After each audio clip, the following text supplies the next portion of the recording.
Hello everyone, and welcome to another News Coolum video, another LA Auto Show quick featurette. I'm here in the Kia EV6. I almost wanted to call it the Kia Niro EV6, but this is more of a sedan, and yeah, I'm just sitting inside of it now. I wanted to make sure I took some time to go check it out.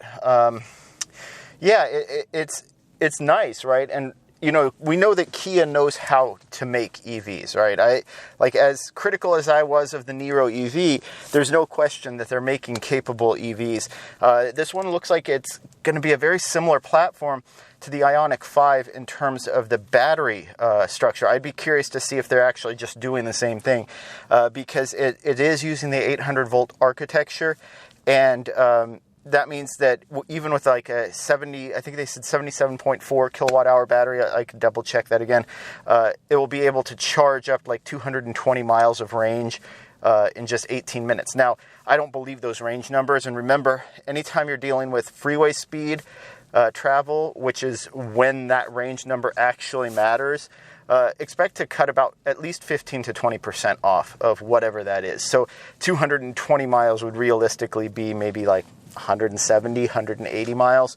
But still, adding 170 to 180 miles in 18 minutes, that's impressive. And it really can, at this point, only be done with that 800 volt architecture. And I think it's what we're seeing automakers move to. So just a side note, I know Ford and Purdue did that 5-minute charging cable that was all focused on amps and current.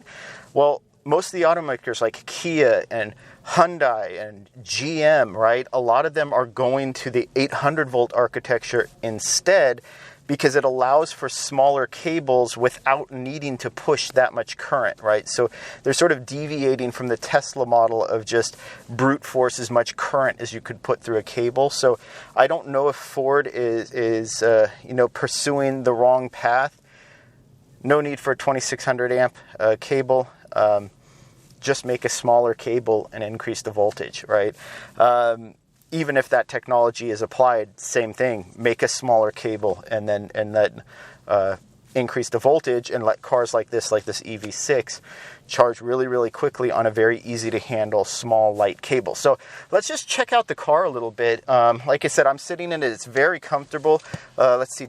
Yeah, they left the power seats on. I am scooting my booty forward into my typical granny driving style, right up with the steering wheel on my belly button, and I'll see how I fit behind myself. Again, before I do that though, not a big fan of the dial. Like I said, rather have push button. They do have an on-off button, very important. Yeah, so obviously, like I said, wireless charging I think is just the standard now. I like the display. I like how the DIC feeds into that. As long as I'd like to see it on so I can see how things can be manipulated and broken up, but I think this makes sense. Just do a single unit, but give yourself the DIC plus the interactive console, and so you can manipulate it and also have everything that you need at the ready. I like all of that. So yeah, I mean, this is just a good basic solid. This is what I expect from Kia, is just a basic solid standard setup. And again, I don't like this Minas Tirith thing here where it's protruding out from the mountain. You don't need anything in between. You can just slide across. Again, doesn't need to be bench seats, but what is it with people in their need to be in a cockpit? I don't get it. So yeah, the one thing actually, I'm not that tall. I don't have much headroom. I don't have much headroom at all, actually. Now I'm just realizing this, just noticing this. I think someone who's taller than about 6 foot, they might have an issue sitting in here. I mean, maybe the seat will lower. There might be some adjustments, but yeah, I'm not feeling it. I'm way up top here. If I want to sit, yeah, I'm 5'10", and there's 1 inch maybe between my head and the top. That, to me, for the front of a car, not good. So yeah, that front headroom I think is going to maybe be an issue.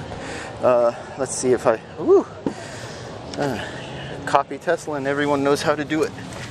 It's like copy pasta. But I will say this, with me sitting in front of myself, so what's wrong in terms of headroom, it's getting right in terms of rear leg room, rear passenger seat room.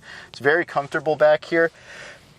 In fact, ironically, I would say I have 2 to 3 more inches of headroom in the rear than I did in the front. So yeah, that's and then actually this is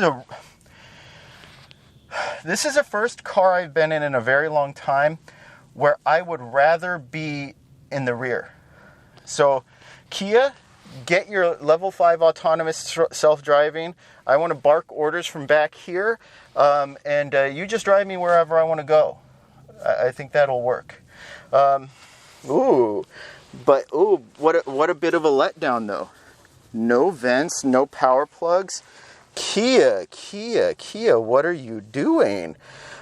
This is a nice car. Oh, okay, good. You redeemed yourself. So you have the vents here, but still no power for devices that I see. Oh, okay, so they inserted it into the seat. So, all right, so Kia did not forget. They just put it in interesting places. So side vent here, power here, side vent there.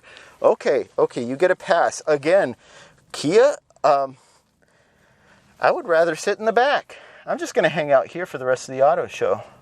See who stops by. So yeah, so overall, I think it's really nice. Like I said, the big concern is that front driver's seat, passenger seat headroom. That you fix that, and I think there won't be. But I think that needs to be fixed because, like I said, I think if you are over 6 feet, sit in this car before you even consider it, because that I think is going to be the biggest problem that I can see. But overall, like I said, the stats are great. Yeah, so it's 77.4 kilowatt hour battery pack, 320 horsepower. So these are high power density batteries, which is also why they can charge as quickly as they can. I would not be surprised if these are much heavier batteries than you would expect, compared to what a lot of other automakers are using. And that can be good and bad. It's always a trade-off, right? Power density versus energy density. But in this case, maybe they aren't giving up too much to achieve that. So anyway, I'd love to hear what you think. What do you think about the EV6? Is it a car that you really like? Is it something that you're interested in? Do you think that front driver's seat headroom is going to be an issue for you? But like I said, can you have someone drive you around and sit in the back? Because that's where I'd want to be. But anyway, if you enjoyed this video, please like and subscribe. It really helps out the channel. And thank you for watching.